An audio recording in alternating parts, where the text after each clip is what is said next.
지난주 아들네한테서 정말 믿을 수 없는 말을 들었어요. 엄마, 요양원 들어가시는 거 한번 생각해 보셨음 해요.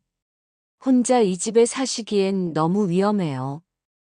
우리 아들 민수가 며느리와 눈빛을 주고받더니 조심스럽게 말하더라고요. 너네들 지금 요양원이라 그랬냐? 내가 아직 이렇게 멀쩡한데? 하지만 엄마, 얼마 전에 넘어지셨잖아요. 만약에 큰일 났으면 어떻게 했겠어요? 그때 며느리가 끼어들더라고요. 어머니, 요즘 요양원들 정말 좋아요. 나이 비슷한 친구분들도 많고, 의료진도 24시간 있고. 나는 너희들이 지금 왜 이러는지 모르겠구나. 그런데 더 충격적인 건 그 다음이었어요. 그리고 어머니, 솔직히 말씀드리면 저희도 이제 좀 힘들어요. 어머니 모시기가요. 저는 박순옥, 올해 75이에요. 남편과는 7년 전에 사별했고, 강남에 있는 제 집에서 혼자 살고 있어요. 이 집은 남편이 평생 모아서 산 집이에요. 지금 시세로는 15억 정도 될 거예요. 그리고 남편과의 추억이 담긴 소중한 곳입니다. 우리 아들 민수는 올해 42인데 10년 전에 결혼했어요. 하지만 사업이 잘 안 되어서 늘 돈이 부족하다고 하더라고요. 며느리 은영이는 처음엔 착해 보였는데 언제부터인가 제 재산에 관심이 많은 것 같아 보였어요. 특히 이 집 이야기만 나오면 눈빛이 달라져요. 어머니, 이렇게 큰 집에 혼자 계시기 적적하시죠?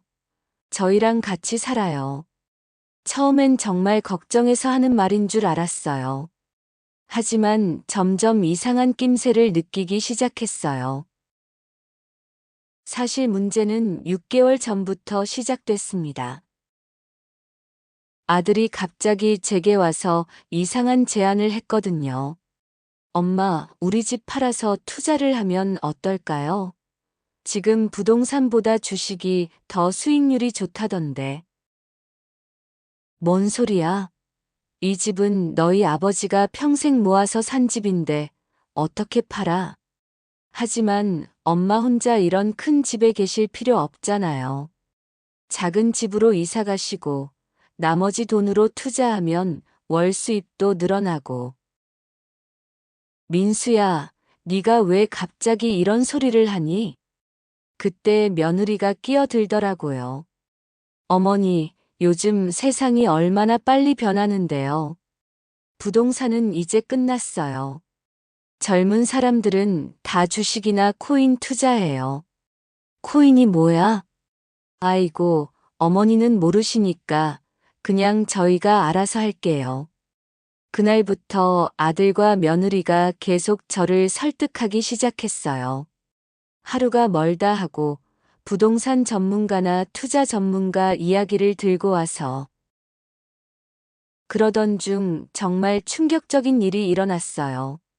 제가 화장실에서 미끄러져서 넘어진 거예요. 다행히 큰 부상은 아니었지만 허리를 좀 삐끗했어요.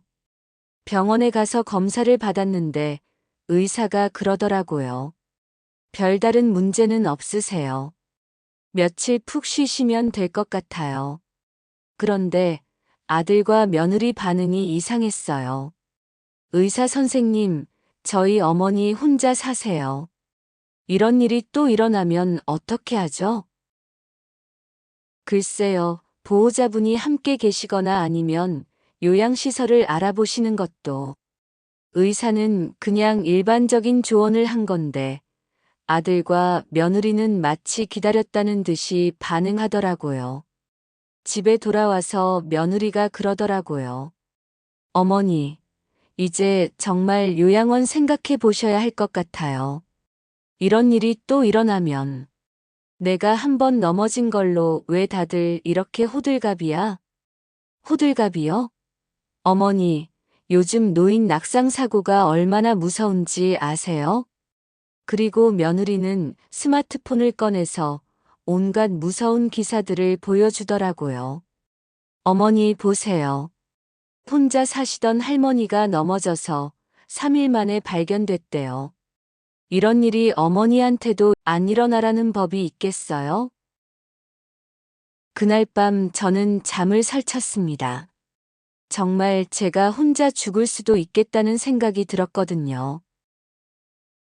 그런데 며칠 후에 아들과 며느리가 거실에서 조용히 이야기하는 것을 우연히 듣게 되었습니다.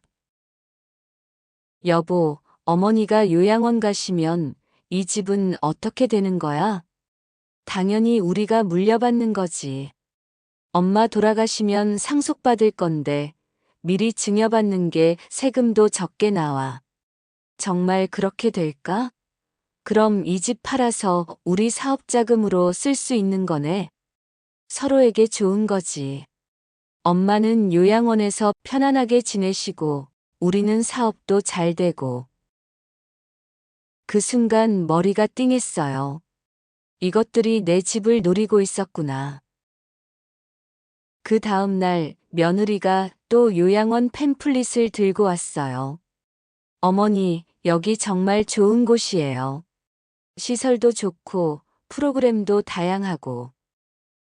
얼마나 하는데? 한 달에 300만 원 정도요. 비싸긴 하지만 어머니 건강을 생각하면 이 정도는 되는 곳을 선택하셔야죠.